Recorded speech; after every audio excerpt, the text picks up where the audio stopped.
Welcome to all my dear student. स्वागत है आपका अपने चैनल पढ़ाई लिखाई पे विद मी वीरेंद्र। तो आज हम आपके लिए लेके आए हैं सेट नंबर 3। ठीक है, किसकी बात करेंगे? पहले हम बात करेंगे सेट नंबर 3 की बात करेंगे। ठीक है, तो सेट नंबर 3 1 और 2 का सॉल्यूशन ऑलरेडी हम डाल चुके हैं। सेट नंबर 3 की बात करेंगे यहाँ पे। ठीक है, 30/2/3 सेट 3 की बात करेंगे। तो आइए बिना कोई वक्त गवाए हुए है ना वीडियो स्टार्ट करते हैं। और इससे पहले हम वीडियो स्टार्ट करें, चैनल को लाइक शेयर सब्सक्राइब करना ना भूलिएगा।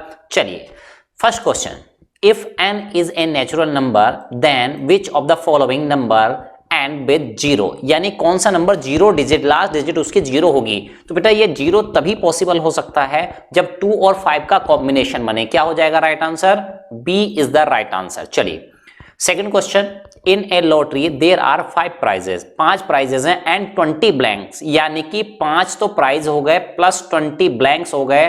तो टोटल कॉम्बिनेशन हो चुके हैं कितने? 25। कॉम्बिनेशन कितने हो चुके हैं? टोटल 25। ठीक है, the probability of getting a prize, prize कितने मिलेंगे भाई? प्राइज अगर आप पा रहे हैं तो 5 और डिवाइड बाय 25, तो कितना हो जाएगा? 5 डिवाइड बाय 25, तो 1 अपॉन कितना आ जाएगा? 1/5 आ जाएगा। तो आप 1/25 ना लगा के आइएगा, डी ऑप्शन इज करेक्ट।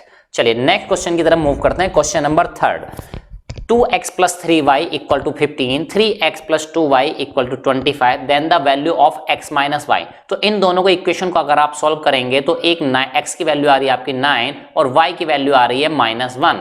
ठीक है, x की वैल्यू आ रही है 9, y की वैल्यू आ रही है -1। तो x - y करेंगे तो 9 माइनस और फिर माइनस के 1, तो दैट इज प्लस के 10 आ जाएगी। तो जब आप समझ जाइएगा है ना, तो आंसर क्या है बेटा? C is the right answer. Next fourth question, in the given figure angle A equal to angle C, A B equal to 6, ये वैल्यूज दी गई हैं कुछ और आपसे पूछा क्या है?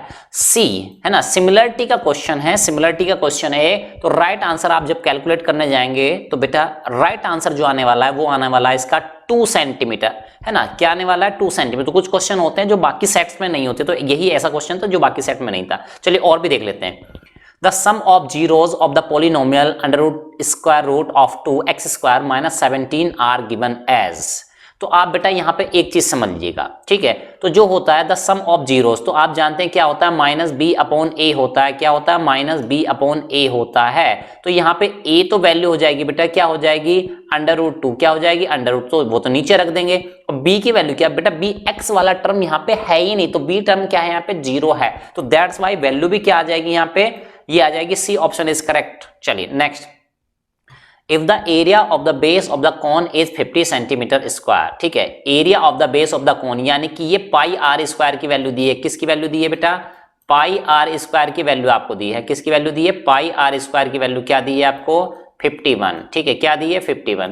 तो यानी यहां से आप सीधे r² की वैल्यू निकाल लीजिए। r² की वैल्यू आ जाएगी 51/π²। इसकी जरूरत कहां पड़ने वाली है हमको? अब कह रहा है वॉल्यूम कितना? 85 सेंटीमीटर क्यूब। तो यहां पे जब आप फॉर्मूला लगाएंगे, ठीक है, 1/3 πr³ है ना, πr² लगाएंगे तो ठीक है, ये आप सीधे आप πr² की वैल्यू रख दीजिएगा तो वो 51 आ जाएगी। ठीक है, तो वहां से जब आप सॉल्व करके निकलेंगे तो ये वैल्यू इस तरह से जो h की वैल्यू आने वाली है, ठीक है, h की जो वैल्यू आने वाली है, तो 6 क्वेश्चन का राइट आंसर हो जाएगा बेटा D, that is 5 centimetre will be the correct answer. Next 7, what is the length of the arc of the sector of a circle with radius 14 centimetre. तो लगभग तीनों सेटों में रिपीट हुआ, first set, second set, third set में भी repeat हुआ, तीनों सेटों में क्वेश्चन रिपीट हुआ है। तो राइट आंसर है बेटा इसका 22 सेंटीमीटर। चलिए नेक्स्ट क्वेश्चन की तरफ मूव करने वाले हैं हम लोग। The coordinates of the vertex A and rectangle BABCD whose 3 vertices are, 3 vertices दिए हैं, चौथे vertices के आपसे क्या कह रहा है? वो आपसे कोऑर्डिनेट की मांग कर रहा है। बताइए कोऑर्डिनेट क्या होंगे? ठीक है, तो राइट आंसर बेटा बता देते हैं ना, बाकी सेट में भी रिपीट हुआ है। ठीक है, तो 8th क्वेश्चन का राइट आंसर हो जाएगा बेटा 3,4। राइट आंसर इज सी।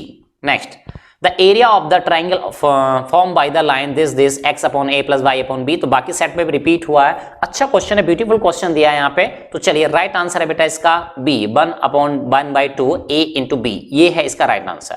चलिए ये भी दोनों सेट्स में रिपीट हुआ है। 10 क्वेश्चन नंबर 10 भी रिपीट हुआ है।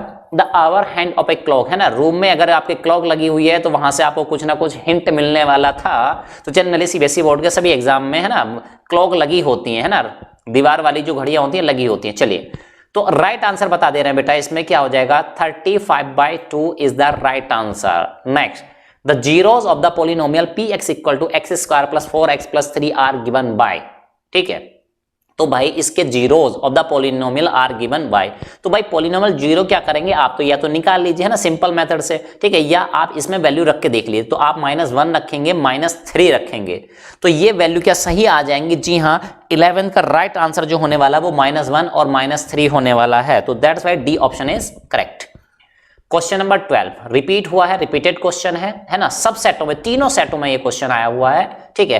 तो राइट आंसर बेटा अब तुम्हें याद हो गया है कि क्या होगा, 1 सेंटीमीटर होगा। तो आप भी जब इसको सॉल्व करेंगे, देखिए है ना, हिंट दे देता हूं, दिस लाइन और दिस लाइन क्या है, ये दो पैरेलल लाइन है ना, यहां से कुछ निकलने वाला आपका। चलिए सॉल्व करेंगे तो आप पाएंगे 1 centimetre is the correct answer. Next की क्वेश्चन की बात करते हैं, 13 क्वेश्चन, ठीक है। 13 क्वेश्चन भी सभी सेटों में रिपीट हुआ है। In the given figure the quadrilateral P Q R S, तो राइट आंसर है बेटा, इसमें आपसे पूछा था P A plus C S की जो वैल्यू आने वाली है बेटा वो आ जाएगी P S. Right answer is C. Next, if one of the zero of polynomial this is reciprocal of the other, then what is the value of K की वैल्यू बतानी है ना। तो वो कह रहा है कि जो एक जीरो है वो दूसरे का रेसिप्रोकल है, तो ऐसी कंडीशन में क्या हो जाएगा, रेसिप्रोकल का मतलब समझ रहे हैं बेटा, उनका दोनों का प्रोडक्ट जो है वो 1 आएगा। तो कंडीशन आप क्या लगाएंगे, प्रोडक्ट वाली कंडीशन लगाएंगे, मल्टीप्लाई वाली कंडीशन, और उसकी वैल्यू क्या रख देंगे, 1 रख देंगे। तो वहां से आपका के की वैल्यू निकलने वाली है। तो 14 का राइट आंसर है बेटा A, that is -4। Next, if 3 coins are tossed simultaneously, what is the probability of getting at most 1 tail? कम से कम एक टेल तो आनी चाहिए, क्या आना चाहिए, एट मोस्ट मतलब ज्यादा से ज्यादा क्या आना चाहिए, 1 टेल, ज्यादा से ज्यादा 1, यानी कि 0 टेल भी आ सकता है और 1 टेल भी आ सकता है, अब उससे ज्यादा नहीं आएगा, ठीक है। तो यानी यहां पे ये 2 केसेस आपको समझने थे। तो राइट आंसर जो है बेटा, ठीक है, इस क्वेश्चन का राइट आंसर है बी, 4/8। हालांकि 1/2 भी सिंप्लीफाई करके दे सकता था, लेकिन उसने आंसर भाई जिस फॉर्म में दिया वैसे टिक करना पड़ेगा। तो 15 का क्या बी है, बी ऑप्शन इज करेक्ट। चलिए नेक्स्ट देखते हैं, if the pair of equation, ठीक है, 2 इक्वेशंस दी हैं, represent coincident line, then the value of R is, ये भी रिपीटेड क्वेश्चन है, सभी सेट्स में आया है, ठीक है। तो यानी कि इसका राइट आंसर हो जाएगा 16 का D, that is 2 is the correct answer. चलिए नेक्स्ट, ठीक है, ये भी रिपीटेड क्वेश्चन है। Then the measure of B, angle B, angle B की वैल्यू पूछी है, तो 180 है ना, माइनस करने वाले हैं, तो ये आ जाएगा 83। आंसर क्या आ जाएगा बेटा, 83 आ जाएगा। चलिए next, which of the following quadratic equation has the sum its roots as 4, तो क्या हो जाएगा भाई, समेशन कितना हो जाएगा, 4 हो जाएगा। इसके रूट्स का समेशन, रूट्स मतलब जीरोस की बात कर रहा है, तो कितना हो जाएगा बेटा, है ना, 4 होना चाहिए। तो कौन सी वो इक्वेशन है, तो ये भी रिपीटेड क्वेश्चन है, -x² + 4x + 4, ये है इसका करेक्ट आंसर। चलिए अब बात करते हैं 19 और 20, जो कि हैं आपके क्या रीजन असर्शन क्वेश्चंस होते हैं, उनकी बात करते हैं। A tangent to a circle is perpendicular to the radius through the point of contact, बिल्कुल सही बात की गई है, 19 में बिल्कुल सही बात की है, तो ये स्टेटमेंट सही है। रीजन बात करें, the length of the tangent drawn from an external point to circle are equal, तो रीजन की बात करें, रीजन भी सही है ना, ए भी सही है, आर भी सही है, लेकिन आर जो है करेक्ट एक्सप्लेनेशन नहीं है यहाँ पे ए की, तो दैट्स वाई हम किस ऑप्शन के साथ जाएंगे, B would be correct answer.